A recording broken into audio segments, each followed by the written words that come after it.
I never thought I'd see the day when my own best friend's son would look me in the eye and try to take what I built with my own hands. My name is Jake Harmon, and I own a small but thriving auto repair shop on the outskirts of Kansas City. To most, it's just a greasy garage with the smell of motor oil and tire rubber hanging in the air. But to me, it's a legacy. Every dent I've fixed, every engine I've rebuilt, every late night spent grinding away alone, this place is a reflection of me. And I've always believed loyalty meant something. I grew up around engines, learning the difference between a timing belt and a crankshaft before I could even drive. My father instilled a work ethic in me that borders on obsession, and I poured everything into this shop after he passed.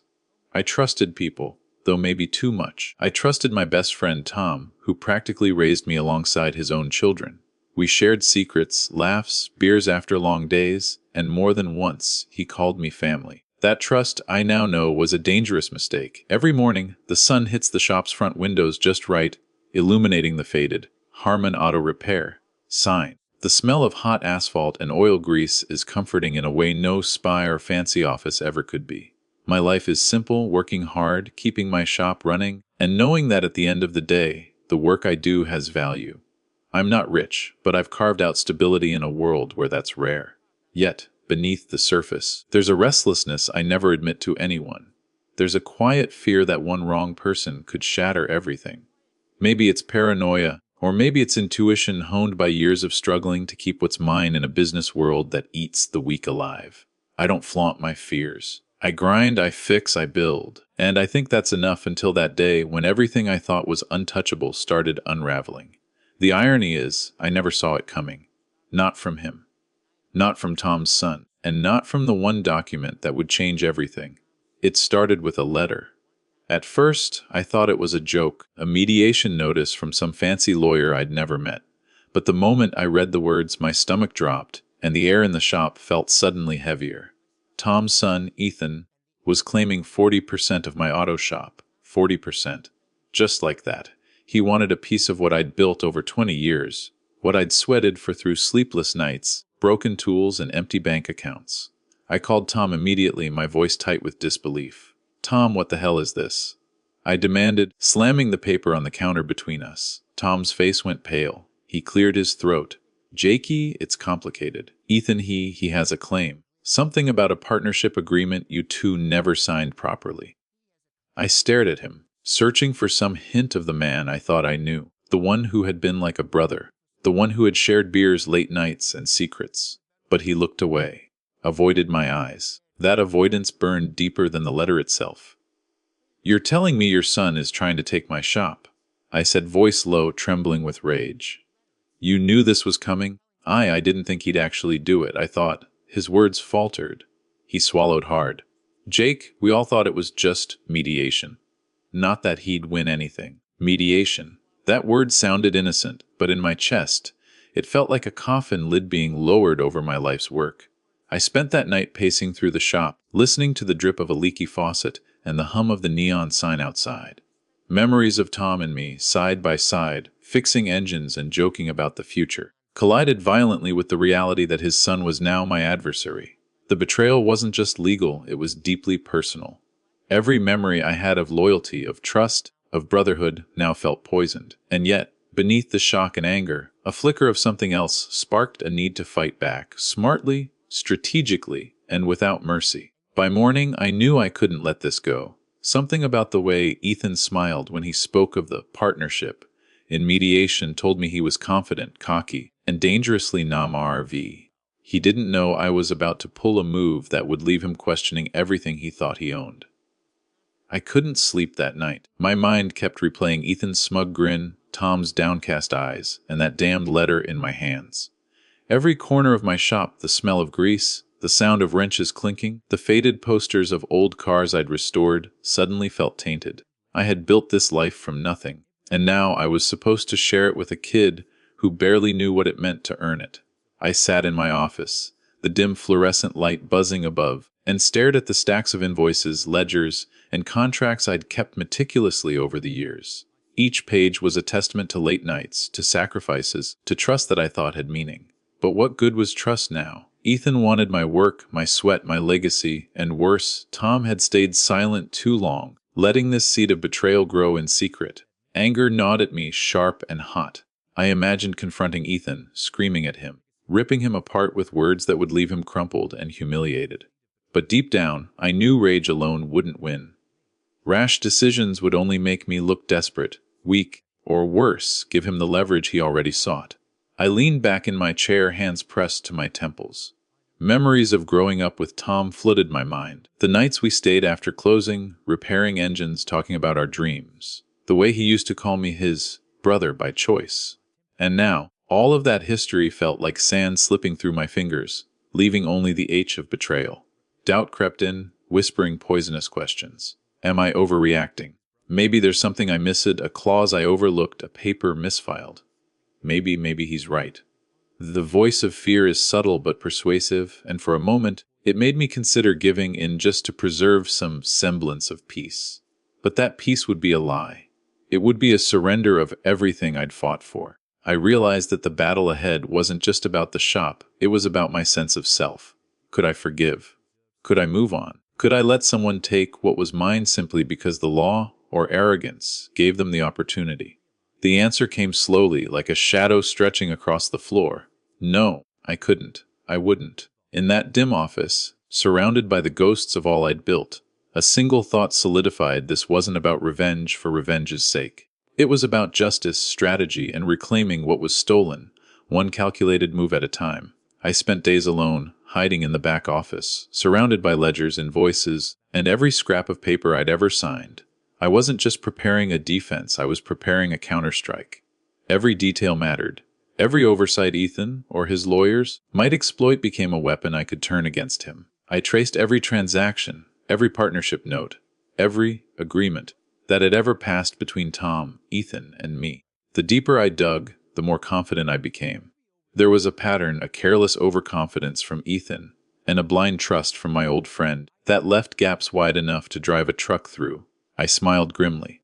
They thought they were clever, but arrogance blinds more than it empowers. I also had to control my own emotions. Rage alone wouldn't win this. I ran scenarios in my head like a chess master, anticipating Ethan's every move. I imagined him smirking across the mediation table, and I envisioned myself calm, composed, unshakable. I wrote notes to myself: never react, never admit doubt, present facts. Silence is power. Late one night I found a document tucked away in a file labeled Old Agreements 2008.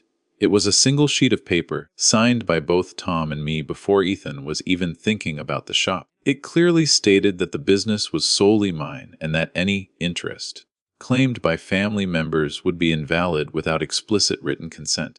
I felt a surge of vindication, but I didn't act immediately. That would have been reckless. I had to craft the perfect moment. I also started gathering evidence of Ethan's mismanagement tendencies and impulsive decisions in his other ventures. If he was going to challenge me legally, I would challenge his credibility. I took photos, saved emails, and even discreetly recorded a few conversations where he boasted about taking shortcuts. Each piece was a puzzle, and when combined, it would be devastating. I knew the psychological angle was just as important. Ethan thrived on confidence, on intimidation, on thinking he could overpower me with claims and threats. I would make him doubt himself, shake his arrogance, and question every choice he had made to this point. Revenge, I realized, wasn't just legal, it was mental. By the end of that week, I had my arsenal ready: documents, evidence, strategy, and a plan to make Ethan regret ever thinking he could touch my shop. I leaned back in my chair, the fluorescent light humming above, and allowed myself a dark smile. The game was about to begin. The day of mediation arrived like a storm I'd been waiting for. I dressed sharply: dark suit, crisp shirt, and a tie I never normally wore. Every detail mattered: appearance, posture, tone. Ethan arrived with his usual smirk, acting as if he already owned 40% of my shop. I could see it in his eyes. Arrogance, confidence, entitlement. He didn't know that I had the one thing that would unravel him before he even got a word in. The mediator, a neutral woman in her 50s with a stern gaze, called us to order. Ethan opened with a confident spiel, detailing his claims to the business, citing informal promises, conversations he'd twisted into ownership, and his supposed contributions over the years. I listened quietly, letting his words hang in the room like smoke, letting the tension build. Every time he glanced at me, I met his gaze evenly unflinching. Then I waited for the perfect moment. When the mediator asked for proof of agreements, I slid the document across the table with deliberate calm. The one piece of paper I had unearthed, the 2008 agreement signed by Tom and me, explicitly stating the shop was mine, and no family member could claim ownership without written consent. Ethan's smirk faltered. His fingers twitched. I could see the sudden panic creeping in behind his eyes, the confident mask cracking. He opened his mouth, but no words came.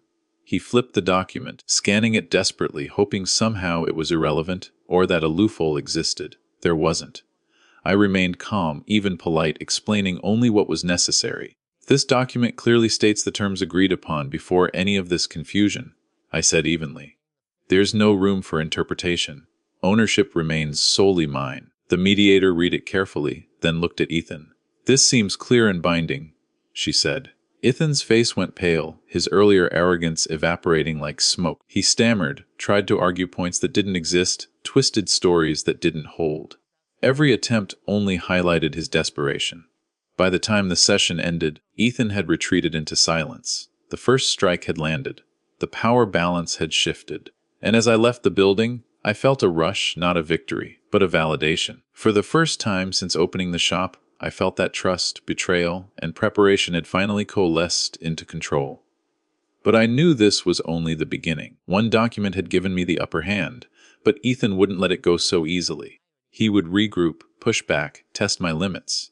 And I had to be ready. Ethan wasn't finished. I could see it in every text, every call from his lawyer, every smug message dripping with thinly veiled threats. He thought he could intimidate me, push me into making a mistake. But I had learned long ago that fear can be weaponized as easily as trust, and now it was my turn to use it. It began with a call that changed the tone completely. Ethan's voice, normally confident and sharp, trembled slightly. "Jake, we need to talk. Privately," he said.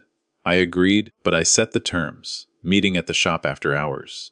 No lawyers, just him and me. The shop was quiet when he arrived, engines cold, the scent of oil heavy in the air. He walked in trying to mask the tension, hands stuffed in his pockets, eyes darting.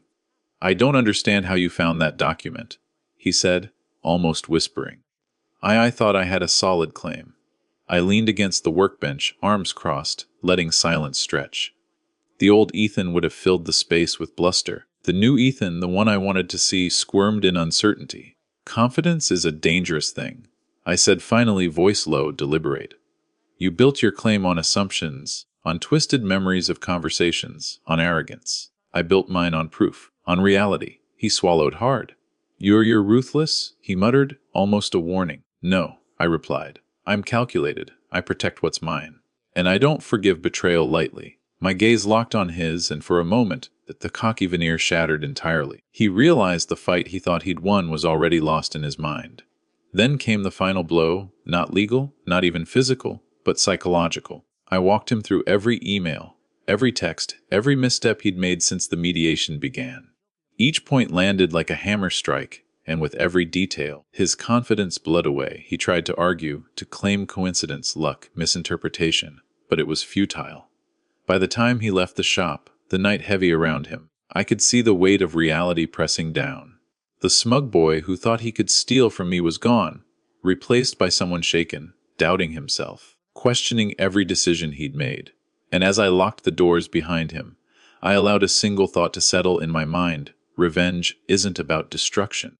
It's about teaching lessons the way only experience can. The days that followed were quieter than I expected. But quieter didn't mean simple. Word spread fast through the small business community. Ethan's failed attempt to claim my shop became the whisper of the week. Some clients admired my composure. Others were shocked that the kid of a well-known family had been humbled so thoroughly. I felt a strange mixture of satisfaction and exhaustion. Revenge had its price, even when delivered with precision. Tom avoided me for a week. Every time I saw him at the hardware store or around town, he glanced away, muttering a weak excuse. There was no apology, no explanation, just the heavy weight of betrayal hanging between us. I realized something bitterly obvious. The people who hurt us the most aren't always enemies by choice. They're family, friends, or those we trusted completely. Ethan, on the other hand, began retreating from the shop entirely. He no longer appeared at the mediation meetings. Calls went unanswered. When he did respond, it was with short, clipped messages, careful, controlled, cautious. The arrogance was gone, replaced by uncertainty and fear of making another mistake. I didn't gloat, I didn't need to. Watching him spiral quietly, forced to acknowledge his own hubris, was far more satisfying than any shout of victory. I also noticed a subtle shift in myself. For years, I'd operated with blind trust, believing loyalty could protect me. Now I knew better. The experience had sharpened me, made me more vigilant, more aware that even love and friendship could be wielded like a weapon. But I also realized the danger of letting revenge consume me. There's a line where satisfaction turns into obsession, and I made sure not to cross it. I had to protect what mattered without letting hatred define me. Sitting in the shop late one evening, the fluorescent lights humming softly, I looked around at the space I'd fought so hard to protect. The smell of oil and rubber, the clutter of tools and parts, the faded posters on the wall, they weren't just physical objects. They were evidence of resilience, proof that I could survive betrayal and emerge stronger. I allowed myself a small, bitter smile. Revenge had consequences, yes, but it also taught lessons that punishment alone never could. Ethan had learned his. Tom perhaps had too. And I had reclaimed more than just my shop. I'd reclaimed control over my life, my choices, and my sense of justice. Months passed and the dust finally settled. Ethan kept his distance, his presence in the neighborhood reduced to occasional, awkward waves from across the street. Tom never regained the same closeness we once shared, and I accepted that some relationships, once fractured, can never be repaired. The shop, however, remained mine, untouched, unshaken, a testament to the fight I had waged not just against them, but against fear and doubt. I walked the aisles of my garage one quiet evening, tools in hand, engines humming softly as I worked alone. The adrenaline that had fueled my revenge had faded, replaced by a deep, reflective calm. I realized that the true victory wasn't the humiliation I'd delivered to Ethan or the power I'd reclaimed from betrayal. It was the reformation of my own principles, that diligence, patience, and clarity of mind could protect what mattered most, even in the face of treachery. There were nights when memories of confrontation resurfaced, the way Ethan's confident smirk crumbled, the way Tom's eyes avoided mine, but instead of rage, I now felt understanding. Life is fragile, and people are flawed. Loyalty can be broken, trust can be betrayed, and ambitions can cloud judgment. What matters is how we respond, how we reclaim our space and redefine our boundaries. I also learned that revenge, when executed thoughtfully, is less about punishment and more about restoration. Ethan's lessons were harsh but necessary. Tom's silence and failures became a cautionary tale. And for me, the experience reinforced an unshakable truth: you can't control others, but you can control your response, your preparation, and the integrity with which you fight for what is rightfully yours. As I locked the shop that night, the neon sign casting its familiar glow, I felt a rare peace. The engines slept quietly, the tools rested in their places, and the world outside moved on, oblivious to the battles waged within these walls. I had survived betrayal, protected my legacy, and emerged stronger not just as a business owner, but as a man who had faced deception and refused to bend. Sometimes, revenge is not a story of anger, it's a story of resilience, and in that resilience, we find our true power. Moral reflection: life will test loyalty, trust, and integrity, but true strength comes from facing betrayal with patience, intelligence, and inner resolve, turning adversity into wisdom and survival into victory.